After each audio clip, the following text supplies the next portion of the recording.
Hi hello ಎಲ್ಲರಿಗೂ ನಮಸ್ಕಾರ. Welcome back to Pedanagari foods. ನಾನು ಗೀತಾ. ಇವತ್ತಿನ ರೆಸಿಪೀಸ್ ಶಿವರಾತ್ರಿ ಹಬ್ಬಕ್ಕೆ ನೈವೇದ್ಯಕ್ಕಾಗಲಿ ಪ್ರಸಾದಕ್ಕಾಗಲಿ ಉಪವಾಸಕ್ಕಾಗಲಿ ನಾನು 4 ಥರದ ರೆಸಿಪೀಸ್ಗಳನ್ನು ಅಂದರೆ ಸ್ವೀಟ್ ರೆಸಿಪೀಸ್ಗಳನ್ನು ಈ ಒಂದೇ ವಿಡಿಯೋದಲ್ಲಿ ತೋರಿಸ್ಕೊಡ್ತಾ ಇದ್ದೀನಿ. ಅವು ಯಾವುವೆಂದರೆ ಹುರಿಗಡಲೆ ತಂಬಿಟ್ಟು, ಅಳ್ಳಿಟ್ಟು, ಶೇಂಗಾ ಉಂಡೆ, ಖರ್ಜೂರ ಡ್ರೈ ಫ್ರೂಟ್ಸ್ ರೋಲ್. ಇವುಗಳನ್ನ ತುಂಬ ಸಿಂಪಲ್ಲಾಗಿ ಹಾಗೆ ಟೇಸ್ಟಿಯಾಗಿ ಹೇಗೆ ಮಾಡ್ಕೊಳ್ಳೋದು ಅಂತ ನೋಡೋಣ. ಅದಕ್ಕೂ ಮುಂಚೆ ಹೊಸದಾಗಿ ಯಾರಾದರೂ ನನ್ನ ಚಾನಲ್ನ ನೋಡ್ತಾ ಇದ್ದೀರಿ ಅಂದರೆ ಈಗಲೇ ಸಬ್ಸ್ಕ್ರೈಬ್ ಮಾಡ್ಕೊಳ್ಳಿ. ಹಾಗೆ ಪಕ್ಕದಲ್ಲಿರೋ ಬೆಲ್ ಬಟನ್ ಕೂಡ ಕ್ಲಿಕ್ ಮಾಡಿ ಹೊಸದಾಗಿ ಬರೋ ವಿಡಿಯೋ ನೋಟಿಫಿಕೇಷನ್ಗೋಸ್ಕರ. ಹಾಗೆ ವಿಡಿಯೋ ಇಷ್ಟವಾಗಿದ್ದರೆ ಲೈಕ್ ಮಾಡಿ, ಹಾಗೆ ನಿಮ್ಮ ಫ್ರೆಂಡ್ಸ್ ಆ್ಯಂಡ್ ಫ್ಯಾಮ್ಲಿಗೆ ವಿಡಿಯೋನ ಶೇರ್ ಮಾಡಿ, ಕಮೆಂಟ್ಸ್ ಮಾಡಿ ಅಂತ ಹೇಳ್ಕೊಡ್ತೀನಿ. ಸೊ ಬನ್ನಿ, ಹಾಗಿದ್ದರೆ ಇವತ್ತಿನ ರೆಸಿಪೀಸ್ನ ಒನ್ ಬೈ ಒನ್ ಹೇಗೆ ಮಾಡ್ಕೊಳ್ಳೋದಂತ ನೋಡೋಣ. ಮೊದಲಿಗೆ ಹುರಿಗಡಲೆ ತಂಬಿಟ್ಟು ಹೇಗೆ ಮಾಡ್ಕೊಳ್ಳೋದಂತ ನೋಡೋಣ. ಮೊದಲಿಗೆ ನಾನಿಲ್ಲಿ ಒಂದು ಮಿಕ್ಸಿ ಜಾರ್ ತೊಗೊಂಡಿದ್ದೀನಿ. ಅದಕ್ಕೆ 1 ಬೌಲ್ನಷ್ಟು ಹುರಿಗಡಲೆ ಹಾಕ್ಕೊಳ್ತಾ ಇದ್ದೀನಿ. ನಾನಿಲ್ಲಿ ಒಂದು ಚಿಕ್ಕ ಬೌಲು ಹುರಿಗಡಲೆ ತೊಗೊಂಡಿದ್ದೀನಿ. ಇದನ್ನು ಹಾಕೊಂಡ್ಬಿಟ್ಟು ಸ್ಮೂತಾಗಿ ಪೌಡರ್ ಮಾಡ್ಕೋಬೇಕು. ನೋಡಿ, ಇಲ್ಲಿ ತೋರಿಸ್ತಾ ಇದ್ದೀನಿ ನೋಡಿ, ಈ ಥರ ಸ್ಮೂತಾಗಿ ಫೈನ್ ಪೌಡರ್ ಮಾಡ್ಕೋಬೇಕು.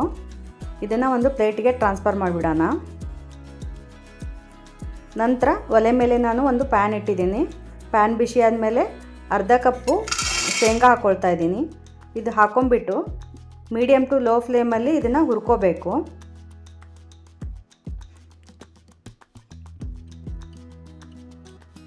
ಚೆನ್ನಾಗಿ ಕ್ರಿಸ್ಪಿ ಆಗೋ ಥರ ಇದನ್ನು ಶೇಂಗಾ ಹುರ್ಕೋಬೇಕಾಗತ್ತೆ. ನೋಡಿ, ಇಲ್ಲಿ ಕಲರ್ ಚೇಂಜ್ ಆಗ್ತಾ ಇದೆ ನೋಡಿ, ಈ ಥರ ಹುರ್ಕೋಬೇಕು. ಕಾಣಿಸ್ತಾ ಇರ್ಬೋದು ನಿಮಗೆ, ಈ ಥರ ಬ್ಲ್ಯಾಕ್ ಸ್ಪಾಟ್ ಬೀಳೋವರೆಗೂ ಹುರ್ಕೋಬೇಕಾಗತ್ತೆ. ನೋಡಿ, ಇವಾಗ ಸಾಕು. ಇವಾಗ ಇದನ್ನು ಒಂದು ಪ್ಲೇಟಿಗೆ ಟ್ರಾನ್ಸ್ಫರ್ ಮಾಡೋಣ. ನಂತರ ಅದೇ ಪ್ಯಾನ್ಗೆ 1 ಟೇಬಲ್ ಸ್ಪೂನು ಬ್ಲ್ಯಾಕ್ ಎಳ್ಳನ್ನು ಹಾಕ್ಕೊಂಡು ಹುರ್ಕೊಳ್ತಾ ಇದ್ದೀನಿ. ಇದನ್ನು ಫುಲ್ಲು ಲೋ ಫ್ಲೇಮಲ್ಲಿ ಇಟ್ಕೊಂಡು ಹುರ್ಕೊಳ್ಳಿ. ನಾ ಹೇಳಿರುವಂಥ ಎಲ್ಲ ಟಿಪ್ಸ್ಗಳನ್ನು ಫಾಲೋ ಮಾಡಿ ನೀವು ತಂಬಿಟ್ಟನ್ನು ಸೂಪರ್ ಸಾಫ್ಟಾಗಿ ಮಾಡ್ಕೋಬೋದು.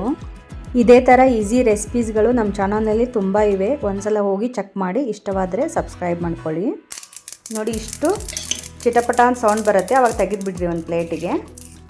ಇವಾಗ ಅದೇನು ಶೇಂಗಾ ಇಟ್ಟಿದ್ವಲ್ಲ, ಈ ಥರ ಮೇಲಿನ ಸಿಪ್ಪೆ ಎಲ್ಲ ತೆಕ್ಕೋಬೇಕಾಗತ್ತೆ. ಇಲ್ಲಿ ತೋರಿಸ್ತಾ ಇದ್ದೀನಿ ನೋಡಿ, ಈ ಥರ ರಬ್ ಮಾಡಿದರೆ ಮೇಲಿನ ಸಿಪ್ಪೆ ಎಲ್ಲ ತೆಕ್ಕೊಂಡು ಅದೇ ಮಿಕ್ಸಿ ಜಾರಿಗೆ ನಾನು ಅದು ಹುರಿದಿರೋ ಅಂಥ ಶೇಂಗಾ ಹಾಕ್ಕೊಳ್ತಾ ಇದ್ದೀನಿ. ಹಾಕ್ಕೊಂಡು ಇದನ್ನು ಕೋರ್ಸ್ ಪೌಡರ್ ಮಾಡ್ಕೋಬೇಕು. ತುಂಬ ನುಣ್ಣಗೆ ಮಾಡ್ಕೊಳಕ್ಕೆ ಹೋಗ್ಬಾರ್ದು. ಈ ಥರ ಸ್ವಲ್ಪ ಪೀಸಸ್ ಥರ ಉಳ್ಕೊಂಡಿರಬೇಕು, ಅಂದರೆ ತಂಬಿಟ್ಟು ತಿನ್ನಬೇಕಾದ್ರೆ ತುಂಬ ಟೇಸ್ಟಿಯಾಗಿರುತ್ತೆ. ಅದನ್ನು ಏನು ಪುಟಾಣಿ ಪೌಡರ್ ಮಾಡಿದ್ವಲ್ಲ ಅದಕ್ಕೆ ಹಾಕೊಂಡ್ಬಿಡೋಣ. ನಂತರ ಅರ್ಧ ಕಪ್ಪು ಇದು ಒಣ ತೆಂಗಿನ ತುರಿ, ಇದು 1 ಟೇಬಲ್ ಸ್ಪೂನು ಏನು ಹುರಿದಿಟ್ಕೊಂಡಿದ್ವಲ್ಲ ನಾವು ಎಳ್ಳು, ಕರಿ ಎಳ್ಳು, ಅದು. ನಂತರ 1 ಟೀ ಸ್ಪೂನಷ್ಟು ಏಲಕ್ಕಿ ಪುಡಿ ಹಾಕ್ತಾಯಿದ್ದೀನಿ.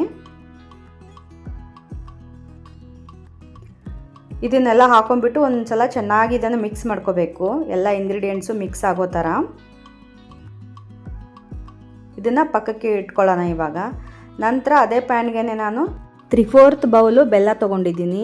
ನಿಮಗೆ ಸ್ವೀಟ್ ಜಾಸ್ತಿ ಬೇಕನ್ನೋದಾದರೆ 1 ಬೌಲ್ವರೆಗೂ ಹಾಕ್ಕೋಬೋದು. ಅದಕ್ಕೆ ಒಂದು 3 ಟೇಬಲ್ ಸ್ಪೂನಷ್ಟು ನೀರನ್ನು ಹಾಕ್ಕೊಳ್ತಾ ಇದ್ದೀನಿ. ಅದು ಸ್ವಲ್ಪ ಬೆಲ್ಲ ಮುಳುಗಬೇಕು, ಅಷ್ಟೇ ನೀರು ಹಾಕ್ಕೋಬೇಕು, ಜಾಸ್ತಿ ಹಾಕ್ಕೊಳಕ್ಕೆ ಹೋಗ್ಬಾರ್ದು. ಇದನ್ನು ಬೆಲ್ಲ ಕರಗೋವರೆಗೂ ಅಷ್ಟೇ ಇದನ್ನು ಸಿರಪ್ ಮಾಡ್ಕೋಬೇಕು. ಪಾಕ ತೊಗೊಳ್ಳೋ ಅವಶ್ಯಕತೆ ಇಲ್ಲ. ಪಾಕ ತೊಗೊಂಡ್ರೆ ನಿಮ್ಮದೇ ತಂಬಿಟ್ಟು ಗಟ್ಟಿ ಬಂದುಬಿಡತ್ತೆ. ಜಸ್ಟ್ ಬೆಲ್ಲ ಮೆಲ್ಟ್ ಆಗಬೇಕಷ್ಟೇ. ಇದು ಮಾತ್ರ ನೀವು ಕೇರ್ಫುಲ್ಲಾಗಿ ನೋಡ್ಕೋಬೇಕಾಗತ್ತೆ.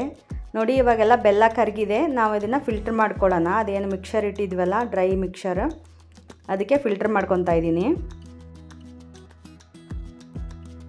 ಫಿಲ್ಟರ್ ಮಾಡಿಕೊಂಡು ಇದನ್ನು ಒಂದು ಸಲ ಚೆನ್ನಾಗಿ ಮಿಕ್ಸ್ ಮಾಡ್ಕೋಬೇಕು. ಬಿಸಿಯಾಗಿರುತ್ತೆ, ಒಂದು ಸಲ ಸ್ಪೂನ್ಲೆ ಚೆನ್ನಾಗಿ ಮಿಕ್ಸ್ ಮಾಡ್ಕೊಳ್ಳಿ. ಜಸ್ಟ್ ಬೆಲ್ಲ ಕರಗಿಸ್ಕೋಬೇಕಷ್ಟೇ, ನೀವು ಪಾಕ ಗೀಕ ತೊಗೊಳಕ್ಕೆ ಹೋಗಬೇಡಿ. ನೋಡಿ, ಈ ಥರ ಎಲ್ಲ ಮಿಕ್ಸ್ ಮಾಡ್ಕೊಂಡಾದಮೇಲೆ ಇದನ್ನು ಕೈಯಿಂದ ಚೆನ್ನಾಗಿ ಮಿಕ್ಸ್ ಮಾಡ್ಕೊಳ್ಳಿ. ಇವಾಗ ಸ್ವಲ್ಪ ತಣ್ಣಗಾಗಿರುತ್ತಲ್ವ, ಕೈಗೆ ಸ್ವಲ್ಪ ತುಪ್ಪ ಹಚ್ಕೊಂಡ್ಬಿಟ್ಟು ಇದನ್ನು ಬಿಸಿ ಇರುವಾಗಲೇ ಈ ಥರ ಸ್ವಲ್ಪ ಪೋರ್ಷನ್ ತೊಗೊಂಡ್ಬಿಟ್ಟು ಲಡ್ಡು ಆಕಾರದಲ್ಲಿ ಮಾಡ್ಕೋಬೇಕು. ನಾನು ಚಿಕ್ಕ ಬೌಲಲ್ಲಿ ಇದನ್ನು ತೋರಿಸ್ಕೊಟ್ಟಿದ್ದೀನಿ. ನಿಮ್ಗೆ ಕ್ವಾಂಟಿಟಿ ಜಾಸ್ತಿ ಬೇಕನ್ನೋರು ದೊಡ್ಡ ಬೌಲನ್ನು ತೊಗೊಂಡ್ಬಿಟ್ಟು ಇದೇ ಮೆಜರ್ಮೆಂಟನ್ನು ಫಾಲೋ ಮಾಡಿದ್ರಾಯಿತು. ತುಂಬಾ ಈಸಿಯಾಗಿ ಮಾಡ್ಕೋಬೋದು. ನೋಡಿ ಇವಾಗ ತಂಬಿಟ್ಟು ಎಷ್ಟು ಚೆನ್ನಾಗಿ ಬಂದಿದೆ. ಪಾಕವಿಲ್ಲದೇ ನೀವು ಇಷ್ಟು ಈಸಿಯಾಗಿ ಮಾಡ್ಕೋಬೋದು. ಮೊದಲನೇ ಸಲ ಮಾಡೋರು ಸಹಿತ ಇದನ್ನು ನೀವು ಮಾಡ್ಕೋಬೋದು. ಪಾಕ ಹಾಳಾಗತ್ತೆ, ಲಡ್ಡು ಬರಲ್ಲ ಅನ್ನೋ ಟೆನ್ಷನ್ ಇರಲ್ಲ. ತುಂಬ ಕ್ವಿಕ್ ಆ್ಯಂಡ್ ಈಸಿಯಾಗಿ ಮಾಡ್ಕೋಬೋದು. ನೀವು ಒಂದು 15 to 20 ಮಿನಿಟ್ಸಲ್ಲಿ ಮಾಡ್ಕೊಂಡ್ಬಿಡ್ಬೋದು. ತುಂಬ ಟೈಮ್ ಏನು ತೊಗೊಳ್ಳೋದಿಲ್ಲ. ತಂಬಿಟ್ಟನ್ನು ನೀವು 10 to 12 ದಿನ ಸ್ಟೋರ್ ಕೂಡ ಮಾಡ್ಕೋಬೋದು. ನೋಡಿ ಈ ಥರ ಲಡ್ಡು ಮಾಡಿಕೊಂಡ್ರೆ ಆಯಿತು, ತಂಬಿಟ್ಟು ರೆಡಿ ಆಗಿರುತ್ತೆ. ಸೊ ನೋಡಿ ಇಲ್ಲಿ ಆಲ್ರೆಡಿ ತಂಬಿಟ್ಟು ರೆಡಿ ಆಗೋಯ್ತು. ನಾನು ಒಂದು ಪ್ಲೇಟಿಗೆ ಸರ್ವ್ ಮಾಡ್ತಾಯಿದ್ದೀನಿ. ಎಷ್ಟು ಚೆನ್ನಾಗಿ ಕಾಣಿಸ್ತಾ ಇದೆ ನೋಡ್ತಿರ್ಬೋದು ನೀವು. ಸೂಪರಾಗಿ ಬಂದಿದೆ. ಈ ತಂಬಿಟ್ಟು ರೆಸಿಪಿನ ನೀವು ಶಿವರಾತ್ರಿ ಹಬ್ಬಕ್ಕೆ, ಹಾಗೆ ನಾಗರ ಪಂಚಮಿ, ಹಾಗೆ ಏಕಾದಶಿ ಈ ಥರ ಉಪವಾಸ ಇರೋ ಟೈಮಲ್ಲಿ ಮಾಡ್ಕೊಳ್ಳೋ ಅಂಥ ರೆಸಿಪಿ ಇದು. ಹಾಗಂತ ಬೇರೆ ಟೈಮಲ್ಲಿ ಮಾಡ್ಕೋಬಾರ್ದಂತಲ್ಲ, ಬೇರೆ ಟೈಮಲ್ಲಿ ನೀವು ಮಾಡಿಟ್ಕೋಬೋದು. ತುಂಬ ಹೆಲ್ದಿಯಾದ ರೆಸಿಪಿ ಅಂತ ಹೇಳ್ಬೋದು. ಮಕ್ಕಳಿಗೆ ನೀವು ಸ್ನ್ಯಾಕ್ಸ್ ಥರ ಡೈಲಿ ಒಂದೊಂದು ಕೊಟ್ಟರೆ ತುಂಬ ಇಷ್ಟಪಟ್ಟು ತಿಂತಾರೆ, ಹಾಗೆ ಹೆಲ್ದಿ ಆ್ಯಂಡ್ ಟೇಸ್ಟಿ ಕೂಡ. ಸೊ ನೋಡಿದ್ರಲ್ಲ ಇವತ್ತಿನ ರೆಸಿಪಿ ಸಖತ್ ಟೇಸ್ಟಿಯಾಗಿ ಹಾಗೆ ಅಷ್ಟೇ ಸಿಂಪಲ್ಲಾಗಿ ಮಾಡ್ಕೊಳ್ಳೋ ಅಂಥ ಹುರಿಗಡಲೆ ತಂಬಿಟ್ಟು ರೆಡಿ ಆಗೋಯ್ತು.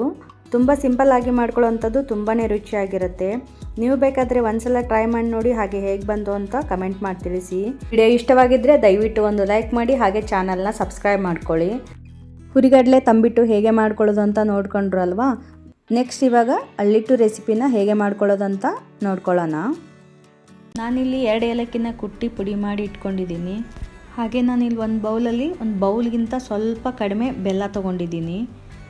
ನೆಕ್ಸ್ಟ್ ಅಳ್ಳಿಟ್ಟಿನ ಹಿಟ್ಟು, ಇದು ಹೇಗೆ ಮಾಡೋದಂತ ನಾನು ನೆಕ್ಸ್ಟ್ ನಿಮಗೆ ತೋರಿಸ್ಕೊಡ್ತೀನಿ. ಇದು ಒಂದು ಬೌಲ್ಗಿಂತ ನಾನು ಜಾಸ್ತಿ ಹಿಟ್ಟನ್ನು, ಅಂದರೆ 1/4 ಬೌಲ್ನಷ್ಟು ಹಿಟ್ಟು ತೊಗೊಂಡಿದ್ದೀನಿ. ನೆಕ್ಸ್ಟ್ ಈ ಹಿಟ್ಟನ್ನು ಹೇಗೆ ಮಾಡ್ಕೊಳ್ಳೋದು ಅಂತ ನೋಡೋಣ ಬನ್ನಿ. ನೆಕ್ಸ್ಟ್ ನಾನು ಇಲ್ಲಿ ಸ್ಟವ್ ಮೇಲೆ ಒಂದು ಪ್ಯಾನ್ನ ಇಟ್ಕೊತಾ ಇದ್ದೀನಿ. ಅದಕ್ಕೆ 1 ಕಪ್ಪಿನಷ್ಟು ಗೋಧಿ ಹಾಕಿ ಹುರಿಬೇಕು. ಇದನ್ನು ಹುರಿಬೇಕಾದ್ರೆ ಸ್ಟವ್ನ ಮೀಡಿಯಮ್ ಫ್ಲೇಮಲ್ಲಿ ಇಟ್ಕೊಂಡು ಹುರಿಬೇಕು. ಹಾಗೆ ಈಗ ಕೈ ಆಡಿಸ್ತಾ ಇರಬೇಕು.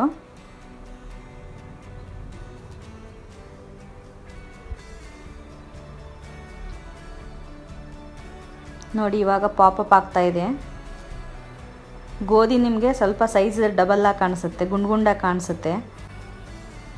ಹಾಗೆ ನೀವು ಈ ರೆಸಿಪಿನ ಫಾಸ್ಟಿಂಗ್ ಟೈಮಲ್ಲೂ ಮಾಡ್ಕೋಬೋದು, ಅಂದರೆ ಉಪವಾಸ ಟೈಮಲ್ಲೂ ಮಾಡ್ಕೋಬೋದು. ನೋಡಿ ಈ ಥರ ಹುರಿತಾ ಇರಬೇಕು, ಕೈ ಬಿಡದೇನೆ ಈ ಥರ ಹುರಿತಾ ಇರಬೇಕು. ನೋಡಿ ಇವಾಗ ಗೋಧಿ ಹುರಿತಾ ಇದ್ದರೆ ಈ ಥರ ದುಂಡಾಗಿ ಕಾಣಿಸುತ್ತೆ. ಮೊದಲಿದ್ದ ಸೈಜ್ಗಿಂತ ಸ್ವಲ್ಪ ಡಬಲ್ ಸೈಜ್ ಆಗಿರುತ್ತೆ ಹುರಿದಾದ್ಮೇಲೆ. ಹಾಗೆ ಇನ್ನೂ ಸ್ವಲ್ಪ ಚೆನ್ನಾಗಿ ಹುರ್ಕೊಳ್ಳೋಣ. ಸ್ವಲ್ಪ ಮೇಲೆ ಅದರ ಮೇಲೆ ಬ್ಲ್ಯಾಕ್ ಸ್ಪಾಟ್ಸ್ ಥರ ಆಗಬೇಕು ಗೋಧಿ ಮೇಲೆ, ಅಲ್ಲಿವರೆಗೂ ಹುರ್ಕೋಬೇಕು ಅದನ್ನು. ನೋಡಿ ಇವಾಗ ಪಟ ಅಂತ ಸಿಡಿತಾ ಇದೆ, ಅರಳು ಥರ, ಆ ಥರ ಸಿಡಿಬೇಕದು. ಆವಾಗ ನಿಮ್ಗೆ ಗೊತ್ತಾಗುತ್ತೆ. ಹಾಗೆ ತುಂಬ ಚೆನ್ನಾಗಿ ಘಮ ಬರುತ್ತೆ ಅದ್ರ ಹುರಿಬೇಕಾದ್ರೆ. ಆವಾಗ ಸ್ಟವ್ನ ಆಫ್ ಮಾಡಿಬಿಟ್ಟು ತೆಗಿಬೇಕು. ನೋಡಿ ಇವಾಗ ಕರೆಕ್ಟಾಗಿದೆ. ಒಂದು ಪ್ಲೇಟಿಗೆ ನಾನು ಟ್ರಾನ್ಸ್ಫರ್ ಮಾಡ್ತಾಯಿದ್ದೀನಿ. ಇವನ್ನ ಈ ಥರ ಹುರ್ಕೋಬೇಕು. ನೋಡಿ ಇಷ್ಟಾದರೆ ಸಾಕು. ಇವಾಗ ಅದೇ ಪ್ಯಾನ್ಗೆ 1/4 ಕಪ್ನಷ್ಟು ಕಡಲೆ ಹಾಕ್ಕೊಂಬಿಟ್ಟು ಚೆನ್ನಾಗಿ ಹುರ್ಕೋಬೇಕು. ನಾನಿಲ್ಲಿ 1 ಕಪ್ ಗೋಧಿಗೆ 1/4 ಕಪ್ನಷ್ಟು ಕಡಲೆ ತೊಗೊಂಡಿದ್ದೀನಿ. ಈ ಮೆಜರ್ಮೆಂಟಲ್ಲಿ ನೀವು ಕ್ವಾಂಟಿಟಿನ ಜಾಸ್ತಿ ಮಾಡ್ಕೊಂಬಿಟ್ಟು ಇದನ್ನು ಏನು ಮಾಡಬೇಕಂದ್ರೆ, ನೀವು ಮಿಲ್ಲಲ್ಲಿ ಹಿಟ್ಟು ಮಾಡಿಸ್ಕೋಬೇಕಾಗತ್ತೆ. ಈಗ ರಾಗಿ ಗೋಧಿನ ನಾವು ಗಿರಣಿಗಳಲ್ಲೆಲ್ಲ ಹಿಟ್ಟು ಮಾಡಿಸ್ಕೊತೀವಲ್ಲ, ಅದೇ ಥರ ಇದನ್ನು ಹಿಟ್ಟು ಮಾಡಿಸಿ ಇಟ್ಕೋಬೇಕು. ಅಂದರೆ ನೀವು ಯಾವಾಗ ಬೇಕಾ ಆವಾಗ ಇನ್ಸ್ಟಂಟಾಗಿ ಮಾಡ್ಕೋಬೋದು ಇದನ್ನು.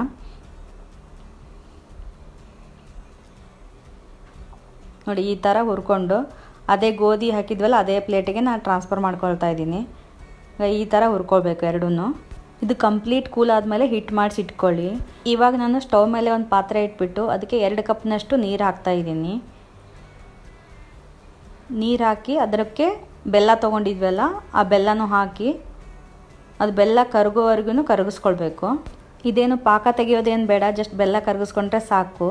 ಇದು ಬೆಲ್ಲ ಕರಗಿದ ಮೇಲೆ ಸ್ಟವ್ ಆಫ್ ಮಾಡಿ ಕೂಲ್ ಆಗಬೇಕು. ನೋಡಿ ಇವಾಗ ಕೂಲ್ ಆದಮೇಲೆ ಇವಾಗ ನಾನು ಒಂದು ಸ್ಟ್ರೈನರಿಂದ ಆ ಹಿಟ್ಟೇನು ತೊಗೊಂಡಿದ್ವಲ್ಲ ಅಳ್ಳಿಟ್ಟಿನ ಹಿಟ್ಟು ಅದಕ್ಕೆ ಸೋದಿಸ್ಕೊತಾ ಇದ್ದೀನಿ. ಸೋದಿಸ್ಕೊಂಡು ಮಿಕ್ಸ್ ಮಾಡ್ತಾಯಿದ್ದೀನಿ. ನೋಡಿ ಈ ಥರ ಮಿಕ್ಸ್ ಮಾಡ್ಕೋಬೇಕು. ಅದರಲ್ಲಿ ಏನು ಗಂಟುಗಳಿದ್ದರೆ ಚೆನ್ನಾಗಿ ಅದು ಸ್ಪೂನಿಂದ ಹೊಡಿಬೇಕು. ಅದನ್ನು ಒಡೆದು ಆ ಥರ ಮಿಕ್ಸ್ ಮಾಡ್ಕೋಬೇಕು. ಇನ್ನೊಂದು ಏನಂದರೆ ಅದು ನಾವು ಬೆಲ್ಲ ಕರಗಿಸಿ ಏನು ಇಟ್ಕೊಂಡಿದ್ವಲ್ಲ ಅದು ಕಂಪ್ಲೀಟಾಗಿ ಕೂಲ್ ಆದಮೇಲೆ ಈ ಹಿಟ್ಟಲ್ಲಿ ಹಾಕಿ ಮಿಕ್ಸ್ ಮಾಡಬೇಕು. ನಾನು ಇದಕ್ಕೆ ಇನ್ನೊಂದು 2 ಟೇಬಲ್ ಸ್ಪೂನಷ್ಟು ಹಿಟ್ಟನ್ನು ಹಾಕಿ ಮಿಕ್ಸ್ ಮಾಡ್ಕೊಳ್ತಾ ಇದ್ದೀನಿ. ಯಾಕಂದರೆ ಸ್ವಲ್ಪ ನೀರು ಅನ್ನಿಸ್ತು ನನಗೆ, ಸೊ ಹಾಗಾಗಿ ಸ್ವಲ್ಪ ಹಿಟ್ಟು ಹಾಕ್ಕೊಂಡೆ. ನೋಡಿ ಈ ಕನ್ಸಿಸ್ಟೆನ್ಸಿಯಲ್ಲಿದ್ದರೆ ಸಾಕು. ನೋಡಿ ಈ ಥರ ಇರಬೇಕು.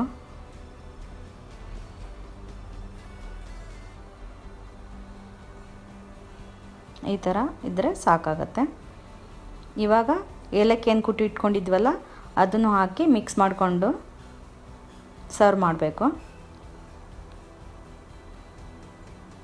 ನೋಡಿ ಇವಾಗ ಅಳ್ಳಿಟ್ಟು ರೆಡಿಯಾಗಿದೆ. ಇವಾಗ ಸರ್ವ್ ಮಾಡೋಣ ಒಂದು ಪ್ಲೇಟ್ಗೆ.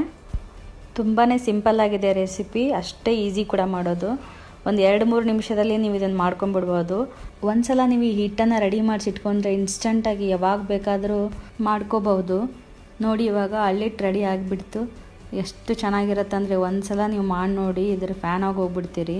ಇದ್ರ ಮೇಲೆ ಈ ಥರ ಹೋಲ್ ಮಾಡಿಬಿಟ್ಟು ಒಂದು ಸ್ವಲ್ಪ ತುಪ್ಪ ಹಾಕ್ಕೊಂಡು ಅಳ್ಳಿಟ್ಟನ್ನು ತುಪ್ಪದಲ್ಲಿ ಡಿಪ್ ಮಾಡಿಕೊಂಡು ತಿಂತಾಯಿದ್ರೆ ಸೂಪರಾಗಿರುತ್ತೆ ರೀ. ಒಂದು ಸಲ ನಿಮ್ಮ ಮನೇಲಿರೋ ಚಿಕ್ಕ ಮಕ್ಕಳಿಗೆಲ್ಲ ಮಾಡಿಕೊಡಿ, ಅವು ಎಷ್ಟು ಇಷ್ಟಪಟ್ಟು ತಿಂತಾರಂದರೆ ಪದೇ ಪದೇ ಮಾಡಿಸ್ಕೊಂಡು ತಿಂತಾರೆ. ಒಂಥರ ಚಾಕ್ಲೇಟ್ ಥರ ಇರುತ್ತೆ ಇದು, ಅಷ್ಟು ಇಷ್ಟಪಡ್ತಾರೆ ಮಕ್ಕಳೆಲ್ಲ. ಒಂದು ಸಲ ಈ ರೆಸಿಪಿನ ಟ್ರೈ ಮಾಡಿ ನೋಡಿ ಹೇಗೆ ಬಂತು ಅಂತ ಕಮೆಂಟ್ ಮೂಲಕ ತಿಳಿಸಿ. ಒಂದು ಲೈಕ್ ಕೊಡೋದನ್ನ ಮರಿಬೇಡಿ. ಅಳ್ಳಿಟ್ಟು ರೆಸಿಪಿನ ಹೇಗೆ ಮಾಡ್ಕೊಳ್ಳೋದು ಅಂತ ನೋಡ್ಕೊಂಡ್ರಲ್ವಾ. ನೆಕ್ಸ್ಟ್ ರೆಸಿಪಿ ಪರ್ಫೆಕ್ಟ್ ಆದ ಸಾಫ್ಟ್ ಆದ ಶೇಂಗಾ ಉಂಡೆನ ಹೇಗೆ ಮಾಡ್ಕೊಳ್ಳೋದು ಅಂತ ನೋಡೋಣ ಬನ್ನಿ. ಮೊದಲಿಗೆ ನಾನು ಇಲ್ಲಿ ಸ್ಟವ್ ಹಚ್ಚಿಬಿಟ್ಟು ಒಂದು ಪ್ಯಾನ್ನ ಬಿಸಿ ಮಾಡೋಕ್ಕೆ ಇಡ್ತಾ ಇದ್ದೀನಿ. ಅದು ಚೆನ್ನಾಗಿ ಬಿಸಿ ಆದಮೇಲೆ 2 ಕಪ್ನಷ್ಟು ನಾನು ಶೇಂಗಾ ಹಾಕ್ಕೊಳ್ತಾ ಇದ್ದೀನಿ. ಶೇಂಗಾ ಹಾಕ್ಕೊಂಡು ಚೆನ್ನಾಗಿದು ಹುರಿಬೇಕು. ಹುರಿಬೇಕಾದ್ರೆ ಸ್ಟವ್ನ ಮೀಡಿಯಮ್ ಫ್ಲೇಮಲ್ಲೇ ಇಟ್ಕೊಂಡು ಹುರ್ಕೊಳ್ಳಿ. ಅಂದರೆ ಚೆನ್ನಾಗಿ ಹುರಿಯುತ್ತೆ, ಒಳಗಡೆ ಚೆನ್ನಾಗಿ ಹುರಿಯುತ್ತೆ, ಮೇಲೇನೂ ಕ್ರಿಸ್ಪಿಯಾಗತ್ತೆ ಶೇಂಗಾ ನಾವು ಹೇಗೆ ಚೆನ್ನಾಗಿ ಹುರಿತೇವೋ ಹಾಗೆ ಉಂಡೆಗಳು ಟೇಸ್ಟು ತುಂಬ ಚೆನ್ನಾಗಿ ಬರುತ್ತೆ. ನೋಡಿ ಈ ಥರ ಕೈ ಬಿಡದೇ ಚೆನ್ನಾಗಿ ಹುರಿತಾ ಇರಬೇಕು. ಎಲ್ಲಿವರೆಗೂ ಅಂದರೆ ಮೇಲೆ ಬ್ಲ್ಯಾಕ್ ಸ್ಪಾಟ್ ಬಿದ್ದು ಈ ಥರ ಆದಾಗ ನಾವು ತೆಗಿಬೇಕು ಇದನ್ನು. ನೋಡಿ ಇವಾಗ ಆಗಿದೆ, ಇಷ್ಟು ಹುರ್ಕೊಂಡ್ರೆ ಸಾಕು. ನಾನು ಸ್ಟವ್ನ ಸ್ವಿಚ್ ಆಫ್ ಮಾಡಿಕೊಂಡು ಒಂದು ಪರಾತಿಗೆ ಶೇಂಗಾನ ಟ್ರಾನ್ಸ್ಫರ್ ಮಾಡ್ಕೊಂಡಿದ್ದೀನಿ. ನೋಡಿ ಈ ಥರ ಇರಬೇಕು ಹುರ್ಕೊಂಡಾಗ. ಮೇಲೆ ಸ್ವಲ್ಪ ಸಿಪ್ಪೆ ಓಪನ್ ಆದಂಗೆ ಆಗಿರುತ್ತೆ.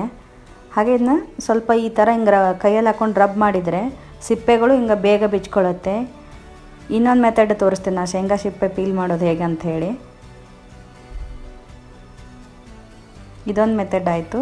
ಇಲ್ಲಾಂದರೆ ನನ್ನ ಹತ್ರ ಈ ಥರ ಒಂದು ಸ್ಟೋನ್ ಇದೆ, ಫ್ಲ್ಯಾಟ್ ಸ್ಟೋನು, ಅದರಲ್ಲೇ ಹಿಂಗೆ ಪ್ರೆಸ್ ಮಾಡ್ಕೊಳ್ಬೇಕು.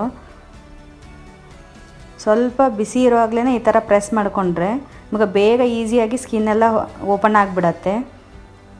ತುಂಬ ಈಸಿಯಾಗಿ ಈ ಥರ ಪೀಲ್ ಮಾಡ್ಕೋಬೋದು. ಇದೊಂದು ಟಿಪ್ಸ್ ಅಂತ ಅಂದ್ಕೊಳ್ಳಿ ನೀವು, ಶೇಂಗಾ ಸಿಪ್ಪೆನ ಹೇಗೆ ತೆಗೆಯೋದಂತ. ನೋಡಿ ಎಷ್ಟು ಬೇಗ ಬಂದುಬಿಡತ್ತೆ ಅಂದ್ರೆ. ನೋಡಿ ಇವಾಗ ಎಲ್ಲ ಸ್ಕಿನ್ನೆಲ್ಲ ಬಂದುಬಿಡ್ತು ಹೊರಗಡೆ. ಇವಾಗ ಈ ಥರ ಪರಾತನ ಸ್ವಲ್ಪ ಈ ಥರ ನಾನು ತೋರಿಸ್ತಾ ಇದ್ದೀನಲ್ಲ ಈ ಥರ ಮಾಡಿಬಿಟ್ರೆ ಎಲ್ಲ ಸಿಪ್ಪೆನೂ ಆಚೆ ಬರುತ್ತೆ. ನೋಡಿ ಈಸಿಯಾಗಿ ನಾನು ಈ ಮೆಥಡ್ನ ಫಾಲೋ ಮಾಡ್ತೀನಿ. ಈ ಮೆಥಡ್ ನಿಮ್ಗೆ ಇಷ್ಟವಾಗಿದ್ದರೆ ಒಂದು ವಿಡಿಯೋಗೆ ಲೈಕ್ ಮಾಡಿ, ಹಾಗೆ ನನ್ನ ಚಾನಲ್ಗೆ ಸಬ್ಸ್ಕ್ರೈಬ್ ಆಗಿ. ನೋಡಿ ಈ ಥರ ಇವಾಗೆಲ್ಲ ಕ್ಲೀನಾಗಾಯಿತು. ಇವಾಗ ಇದನ್ನ ಒಂದು ಮಿಕ್ಸಿ ಜಾರಿಗೆ ಹಾಕೊಂಡ್ಬಿಟ್ಟು ನಾನಿನ್ನು 1 ರೌಂಡ್ ಅಷ್ಟೇ ಮಿಕ್ಸಿ ಮಾಡ್ಕೊಳ್ತೀನಿ. ತುಂಬ ಮಾಡ್ಕೋಬಾರ್ದು, ಪುಡಿ ಮಾಡ್ಕೋಬಾರ್ದು, ಜಸ್ಟ್ ಔಟ್ ಜೋಡ್ ಥರ ಇರಬೇಕು. ಅಂದರೆ ಸ್ವಲ್ಪ ಶೇಂಗಾ ಕಾಣಿಸ್ತಾ ಇರಬೇಕು, ಒಂದು ಸ್ವಲ್ಪ ಪುಡಿ ಆಗಿರಬೇಕು. ಆ ಥರ ಮಿಕ್ಸಿ ಮಾಡ್ಕೊಳ್ತೀನಿ ನಾನು. ನೋಡಿ ಈ ಥರ ಶೇಂಗಾನು ಕಾಣಿಸ್ತಾ ಇರಬೇಕು, ಸ್ವಲ್ಪ ಪುಡಿ ಆಗಿರಬೇಕು. ಅಂದರೆ ಇದು ಬೈಂಡಿಂಗ್ ಚೆನ್ನಾಗಿ ಬರುತ್ತೆ ಈ ಥರ ಮಾಡ್ಕೊಂಡಾಗ. ಶೇಂಗಾ ಉಂಡೆಗಳು ಶೇಪ್ ಚೆನ್ನಾಗಿ ಬರುತ್ತೆ ರೌಂಡಾಗಿ. ಹಾಗೆ ಶೇಂಗಾ ಮಾಡ್ಕೊಂಡಾಗ ಶೇಪ್ ಅಷ್ಟೊಂದು ಚೆನ್ನಾಗಿ ಬರೋದಲ್ಲ, ಈ ಥರ ಮಾಡ್ಕೊಂಡಾಗ ಚೆನ್ನಾಗಿ ಬರುತ್ತೆ. ನಾನು ಹಾಗೆ ಏಲಕ್ಕಿ ಪುಡಿ ಹಾಕ್ತಾಯಿದ್ದೀನಿ. ಒಂದು ಅರ್ಧ ಕಪ್ನಷ್ಟು ಒಣ ಕೊಬ್ಬರಿ ತುರಿ ಹಾಕ್ತಾಯಿದ್ದೀನಿ. ಹಾಗೆ ನಾನು 1/3 ಕಪ್ನಷ್ಟು ಪುಟಾಣಿ ಪುಡಿ ಹಾಕ್ತಾಯಿದ್ದೀನಿ ಇದಕ್ಕೆ. ಅಂದರೆ ಹುರಗಡ್ಲೆ ಹಿಟ್ಟು. ಇದನ್ನ ಹಾಕೋದ್ರಿಂದ ಚೆನ್ನಾಗಿ ಬೈಂಡಿಂಗ್ ಬರುತ್ತೆ ಉಂಡೆಗಳಿಗೆ, ಟೇಸ್ಟ್ ಕೂಡ ಚೆನ್ನಾಗಿರುತ್ತೆ. ಹಾಕ್ಕೊಂಡು ಮಿಕ್ಸ್ ಮಾಡಿ ಪಕ್ಕಕ್ಕೆ ಇಡ್ತಾಯಿದ್ದೀನಿ. ಇಲ್ಲಿ ನಾನು ಸ್ಟವ್ ಹಚ್ಬಿಟ್ಟು ಒಂದು ಪಾತ್ರೆ ಇಟ್ಕೊಂಡು ಬೆಲ್ಲದ ಪಾಕ ತೆಗಿಲಿಕ್ಕೆ 1.5 ಕಪ್ನಷ್ಟು ಬೆಲ್ಲ ಹಾಕ್ಕೊಳ್ತಾ ಇದ್ದೀನಿ. 2 ಕಪ್ಪು ಶೇಂಗಾಗೆ ನಾವು 1.5 ಕಪ್ ಬೆಲ್ಲ ಹಾಕಿ ಮಾಡ್ತಾಯಿದ್ದೀನಿ ಇಲ್ಲಿ. ಅಂದರೆ ಕರೆಕ್ಟ್ ಟೇಸ್ಟ್ ಇರುತ್ತೆ ಸ್ವೀಟಿದ್ದು. ಇಲ್ಲಿ ಸ್ವಲ್ಪ ನೀರು ಹಾಕಬೇಕು. ಒಂದು 2-3 ಸ್ಪೂನುಗಳು ನೀರು ಹಾಕಿದರೆ ಸಾಕು, ತುಂಬ ನೀರು ಹಾಕಬಾರ್ದು. ನೋಡಿ ಇಷ್ಟು ನೀರು ಹಾಕ್ಕೊಂಡು ಬೆಲ್ಲ ಎಲ್ಲ ಕರಗಿಸ್ಕೊಳ್ಬೇಕು. ನೋಡಿ ಇವಾಗ ಬೆಲ್ಲ ಎಲ್ಲ ಕರಗ್ತು. ಇವಾಗ ಮೀಡಿಯಮ್ ಫ್ಲೇಮಲ್ಲೇ ಇಟ್ಕೊಂಡು ಈ ಥರ ತಿರುಗಿಸ್ತಾ ಇರಿ. ಆವಾಗವಾಗ ಹಿಂಗೆ ಚೆಕ್ ಮಾಡ್ತಾ ಇರಬೇಕು. ನಾವು ಇದಕ್ಕೆ 1 ಎಳೆ ಪಾಕ ತೆಗಿಬೇಕು. ಇವಾಗ ನೋಡಿ ಆವಾಗವಾಗ ಹಿಂಗೆ ಚೆಕ್ ಮಾಡ್ಕೊಳ್ತಾ ಇರಿ. ಒಂದೆಳೆ ಬಂದಿದೆ ಅಂತ ಆವಾಗವಾಗ ಸ್ಪೂನಿಂದ ಹಿಂಗೆ ನೋಡ್ತಾ ಇರಬೇಕು. ನೋಡಿ ಹಂಗೆ ಕೈ ಬಿಡ್ದಾನೆ ಹಿಂಗೆ ತಿರುಗಿಸಿ ಚೆಕ್ ಮಾಡ್ಕೊತಾ ಇರಬೇಕು.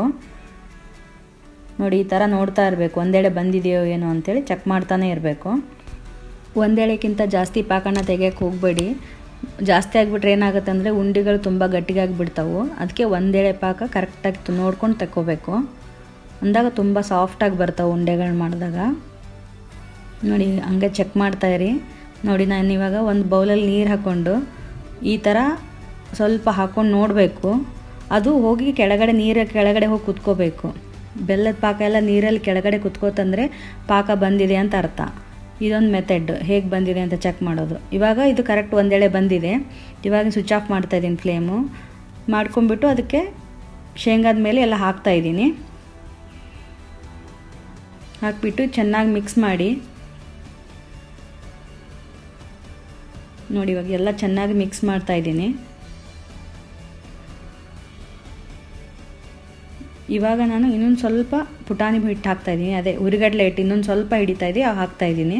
ಇವಾಗ ಹಾಕಿ ಮಿಕ್ಸ್ ಮಾಡಿ ಒಂದು 10 ನಿಮಿಷ ತಣ್ಣಗಾಕ್ಬಿಡಬೇಕು. ತಣ್ಣಗಾದ್ಮೇಲೆ ಉಂಡೆ ಕಟ್ಟಬೇಕು. ಬಿಸಿ ಇರುವಾಗಲೇ ಕಟ್ಟಿದರೆ ಏನಾಗುತ್ತೆ, ಉಂಡೆಗಳು ಗಟ್ಟಿಗೆ ಬಂದುಬಿಡತ್ತೆ, ಆಮೇಲೆ ಕೈನೂ ಸುಟ್ಟೋಗುತ್ತೆ. ಅದಕ್ಕೆ ಒಂದು 10 ನಿಮಿಷ ಬಿಟ್ಟ ಮೇಲೆ ಈ ಥರ ಮಿಕ್ಸ್ ಮಾಡಿಕೊಂಡು ನೋಡಿ ಈ ಥರ ಎಲ್ಲ ಚೆನ್ನಾಗಿ ಮಿಕ್ಸ್ ಮಾಡಿಕೊಂಡು ಕೈಗೆ ಒಂದು ಸ್ವಲ್ಪ ಈ ಬೌಲಲ್ಲಿ ಸ್ವಲ್ಪ ನೀರು ಇಟ್ಕೊಂಡ್ಬಿಟ್ಟು ಒಂದು ಕೈಗೆ ಸ್ವಲ್ಪ ನೀರು ಹಚ್ಕೊಂಡ್ಬಿಟ್ಟು ಈ ಥರ ಹಚ್ಕೊಂಡ್ಬಿಟ್ಟು ಕಟ್ಟಬೇಕು ಉಂಡೆಗಳನ್ನ. ನೋಡಿ ಈ ಥರ ಕಟ್ಟಬೇಕು. ನಾನು ತೋರಿಸ್ತಾ ಇದ್ದೀನಲ್ಲ, ಈ ಥರ ಕಟ್ಟಬೇಕು. ನೋಡಿ ಈ ಥರ ನಾನು ಕಟ್ಬಿಟ್ಟು ಒಂದು ಕೊಬ್ಬರಿ ತುರಿಯಲ್ಲಿ ನಾನು ಸ್ವಲ್ಪ ಅದನ್ನ ರೋಲ್ ಮಾಡಿಕೊಂಡು ಇಟ್ಕೊಳ್ತಾ ಇದ್ದೀನಿ. ಅಂದರೆ ನೋಡೋಕೆ ಸ್ವಲ್ಪ ಚೆನ್ನಾಗಿ ಕಾಣಿಸುತ್ತೆ ಅಂತೇಳಿ. ನೀವು ಬೇಕಾದರೆ ಇದನ್ನು ಸ್ಕಿಪ್ ಮಾಡ್ಕೋಬೋದು, ಬೇಡ ಅಂದರೆ.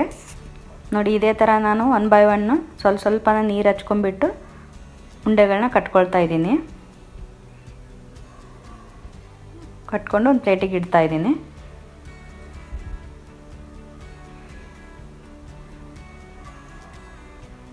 ಇದೇ ಥರನ ಎಲ್ಲ ಉಂಡೆಗಳನ್ನೂ ಕಟ್ಕೊಳ್ತೀನಿ.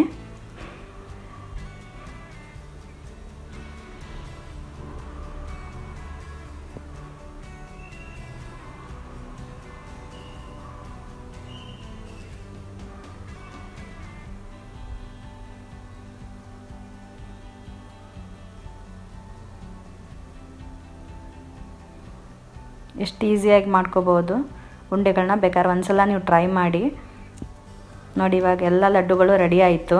ನೋಡಿ ಇವಾಗ ನಾನು ತೊಗೊಂಡಿರೋಂಥ ಕ್ವಾಂಟಿಟಿಗೆ ಇಷ್ಟು ಲಡ್ಡುಗಳಾಗಿದೆ. ನೀವು ಬೇಕಾದರೆ ಜಾಸ್ತಿ ಕ್ವಾಂಟಿಟಿನ ತೊಗೊಂಬಿಟ್ಟು ನಾನು ಮೆಜರ್ಮೆಂಟ್ ತೋರಿಸಿದ್ದೀನಲ್ಲ, ಅದೇ ಮೆಜರ್ಮೆಂಟಲ್ಲೇ ಜಾಸ್ತಿ ಕ್ವಾಂಟಿಟಿಗಳನ್ನ ತೊಗೊಂಬಿಟ್ಟು ಮಾಡ್ಕೋಬೋದು.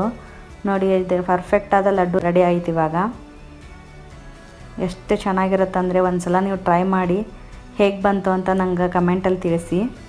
ಸೂಪರ್ ಸಾಫ್ಟಾಗಿರುತ್ತೆ. ಬೇಕಾದ್ರೆ ನಾನು ನಿಮಗೆ ಮುರಿದ್ಬಿಟ್ಟು ತೋರಿಸ್ತೀನಿ. ಇದನ್ನು ಕೈಯಿಂದನೇ ಮುರ್ಕೋಬೋದು, ಅಷ್ಟು ಸಾಫ್ಟಾಗಿರುತ್ತೆ. ನೋಡಿ ಈಸಿಯಾಗಿ ಮುರಿಯುತ್ತೆ. ಹಾಗಿದ್ದರೆ ಈ ಶೇಂಗಾ ಉಂಡೆ ರೆಸಿಪಿನ ಒಂದ್ಸಲ ಟ್ರೈ ಮಾಡಿ. ಸೂಪರ್ ಈಸಿಯಾಗಿದೆ, ಸೂಪರ್ ಸಾಫ್ಟಾಗಿದೆ. ಚಿಕ್ಕ ಮಕ್ಕಳು ದೊಡ್ಡವರು ಎಲ್ಲ ಇಷ್ಟಪಟ್ಟು ತಿಂತಾರೆ. ಶೇಂಗಾ ಉಂಡೆ ಹೇಗೆ ಮಾಡೋದಂತ ನೋಡ್ಕೊಂಡ್ರಲ್ವಾ. ನೆಕ್ಸ್ಟ್ ರೆಸಿಪಿ ಹೆಲ್ದಿ ಖರ್ಜೂರ ಡ್ರೈ ಫ್ರೂಟ್ಸ್ ರೋಲ್ನ ಹೇಗೆ ಮಾಡ್ಕೊಳ್ಳೋದಂತ ನೋಡ್ಕೊಳ್ಳೋಣ. Sugar free dates and dry fruits ರೋಲ್ನ ಹೇಗೆ ಮಾಡ್ಕೊಳ್ಳೋದಂತ ನೋಡೋಣ. ನಾನಿಲ್ಲಿ ಒಂದು 400 ಗ್ರಾಮ್ನಷ್ಟು ಸೀಡ್ಲೆಸ್ ಖರ್ಜೂರ ತೊಗೊಂಡಿದ್ದೀನಿ. ಅದನ್ನು ಈ ಥರ ಚಿಕ್ಕ ಚಿಕ್ಕ ಪೀಸ್ಗಳನ್ನಾಗಿ ಮಾಡಿ ಇಟ್ಕೊಂಡಿದ್ದೀನಿ. ಆಮೇಲೆ ಗೋಡಂಬಿ ಮತ್ತು ಬಾದಾಮು ಮತ್ತು ಪಿಸ್ತಾ ಇದು ಎಲ್ಲ ಸೇರಿ ಒಂದು 150 ಗ್ರಾಮ್ನಷ್ಟು ಇದೆ. ಇಷ್ಟು ಚಿಕ್ಕ ಚಿಕ್ಕ ಪೀಸ್ಗಳನ್ನಾಗಿ ಮಾಡಿಟ್ಕೋಬೇಕು. ಹಾಗೆ 2 ಟೇಬಲ್ ಸ್ಪೂನು ಗಸಗಸೆ, 1 ಟೀ ಸ್ಪೂನು ಏಲಕ್ಕಿ ಪುಡಿ, ಆಮೇಲೆ ಒಂದಿಷ್ಟು ಗಾರ್ನಿಷಿಗೆ ನಾನು ಪಿಸ್ತಾನ ಸಣ್ಣದಾಗಿ ಕಟ್ ಮಾಡಿ ಸೈಡ್ ಇಟ್ಕೊಂಡಿದ್ದೀನಿ. ಆಮೇಲೆ 1-2 ಟೇಬಲ್ ಸ್ಪೂನಷ್ಟು ತುಪ್ಪ ಬೇಕಾಗತ್ತೆ. ಇವಾಗ ನಾವೇನು ಪೀಸ್ ಮಾಡಿ ಇಟ್ಕೊಂಡಿದ್ವಲ್ಲ ಅದನ್ನು ಒಂದು ಮಿಕ್ಸಿ ಜಾರಿಗೆ ಹಾಕ್ಕೋಬೇಕು. ಖರ್ಜೂರನ ಹಾಕ್ಕೊಂಬಿಟ್ಟು ಇದನ್ನು ಸ್ಲೈಟ್ಲಿ ಕೋರ್ಸ್ ಥರ ಬ್ಲೆಂಡ್ ಮಾಡ್ಕೋಬೇಕು. ಇದು ಪಲ್ಸಸ್ ಮೋಡಲ್ಲಿ ಇಟ್ಕೊಂಡು ಬ್ಲೆಂಡ್ ಮಾಡ್ಕೋಬೇಕು. ನೋಡಿ ಈ ಥರ ಸ್ಲೈಟ್ಲಿ ಕೋರ್ಸ್ ಆಗಿರಬೇಕು. ಇದನ್ನು ಒಂದು ಬೌಲ್ಗೆ ಟ್ರಾನ್ಸ್ಫರ್ ಮಾಡ್ಕೊಳ್ತಾ ಇದ್ದೀನಿ.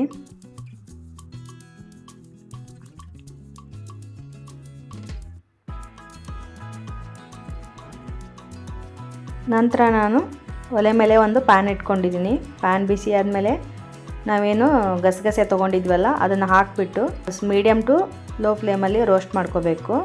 ಡ್ರೈ ರೋಸ್ಟ್ ಮಾಡ್ಕೋಬೇಕು ಇದನ್ನು.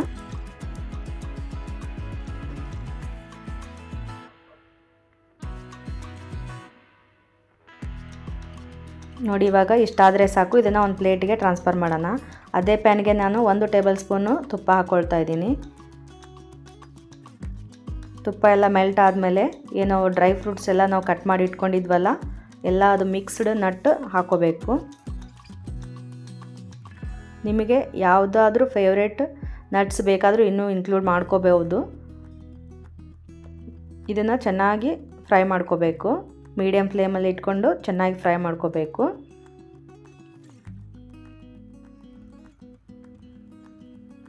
ನೋಡಿ ಸ್ವಲ್ಪ ಸ್ಲೈಟ್ಲಿ ಕಲರ್ ಚೇಂಜ್ ಆದರೆ ಸಾಕು.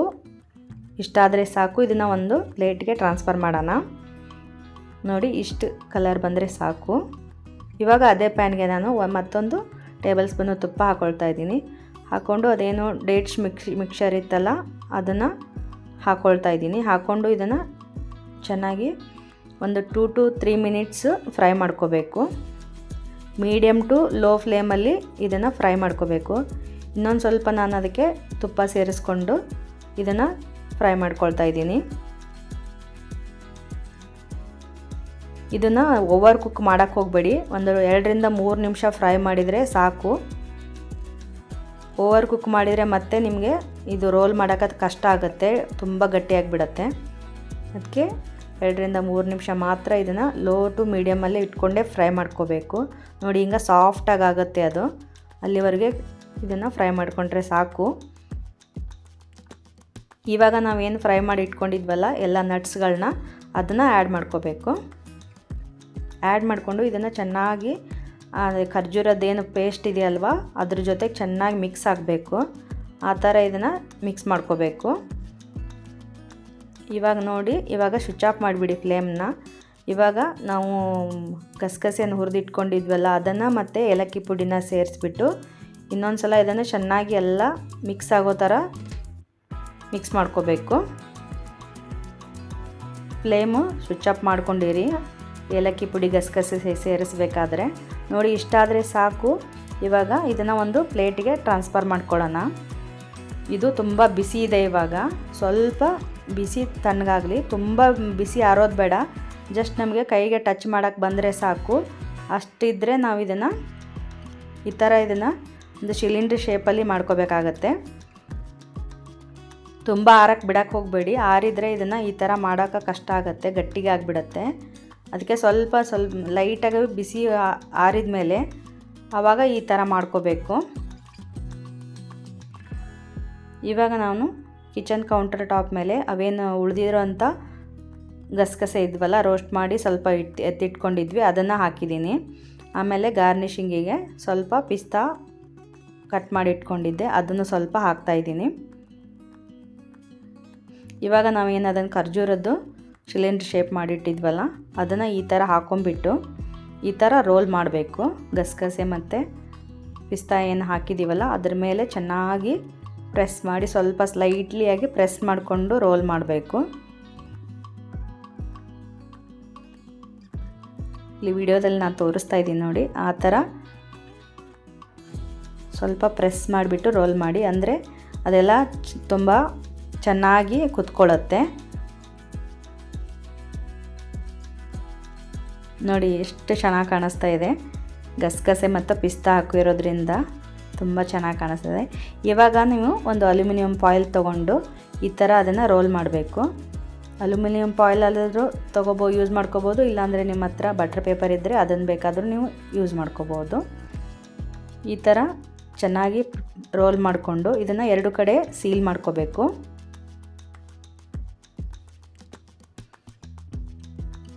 ನೋಡಿ ಈ ಥರ ಸೀಲ್ ಮಾಡ್ಕೊಂಬಿಟ್ಟು ಇವಾಗ ಇದನ್ನು ಫ್ರಿಜ್ಜಲ್ಲಿ ಇಡಬೇಕು. ಮಿನಿಮಮ್ 1 ಅವರ್ ಫ್ರಿಜ್ಜಲ್ಲಿ ಇಡಬೇಕು. ಮ್ಯಾಕ್ಸಿಮಮ್ 2 ಅವರ್ಸ್ ಮಾತ್ರ ಇಡಬೇಕು. ಅದಕ್ಕಿಂತ ಜಾಸ್ತಿ ಹೊತ್ತು ಇಡಬಾರ್ದು. ನೋಡಿ ಇವಾಗ ನಾನು ಫ್ರಿಜ್ಜಲ್ಲಿ ಇಟ್ಟಿದ್ದಾಯಿತು 1 ಅವರು. ಇವಾಗ 1 ಅವರ್ ಆದಮೇಲೆ ನಾನು ಓಪನ್ ಮಾಡ್ತಾಯಿದ್ದೀನಿ.